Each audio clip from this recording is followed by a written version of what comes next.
The Lord be with you. I'm Deacon Keith Fournier, and our first reading is taken from the first book of Kings.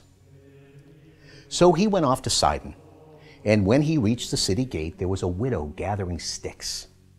Addressing her, he said, "Please bring a little water in a pitcher for me to drink." She was on her way to fetch it when he called after her. "Please," he said, "bring me a scrap of bread in your hand." "As Yahweh your God lives," she replied, "I have no baked bread, but only a handful of meal in a jar and a little oil in a jug. I'm just gathering a stick or two to go and prepare this for myself and my son to eat, and then we shall die." But Elijah said to her, "Do not be afraid. Go and do as you have said. But first make a little scone of it for me and bring it to me, and then make some for yourself and for your son. For Yahweh God of Israel says this, the jar of meal shall not be spent, jug of oil shall not be emptied, before the day when Yahweh sends rain on the face of the earth." The woman went and did as Elijah told her, and they ate the food, she, himself, and her son. The jar of meal was not spent, nor the jug of oil emptied, just as Yahweh had foretold through Elijah. And our response? From Psalm 146. Yahweh gives justice to the oppressed, gives food to the hungry. Yahweh sets prisoners free.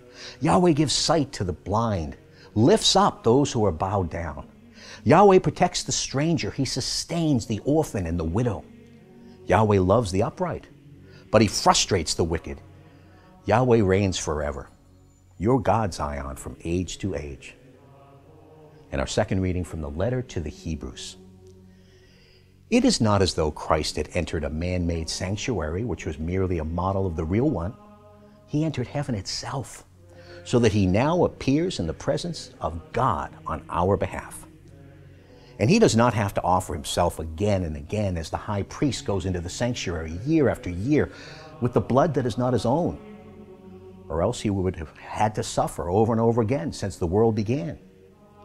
As it is, he has made his appearance once and for all, at the end of the last age, to do away with sin by sacrificing himself. Since human beings die only once, after which comes judgment, so Christ too, having offered himself only once to bear the sin of many, will manifest himself a second time, sin being no more, to those who are waiting for him, to bring them salvation. A reading from the Holy Gospel according to St. Mark. In his teaching, Jesus said, "Beware of the scribes who like to walk about in long robes, to be greeted respectfully in the market squares, to take the front seats in the synagogues and the places of honor at banquets. These are the men who devour the property of widows, and for show offer long prayers. The more severe will be the sentence they receive." He sat down opposite the treasury and watched the people putting money into the treasury, and many of the rich put in a great deal. A poor widow came and put in 2 small coins, the equivalent of a penny. Then he called his disciples and said to them, "In truth I tell you, this poor widow has put more in than all who have contributed to the treasury. For they have all put in money they could spare, but she in her poverty has put in everything she possessed, all she had to live on."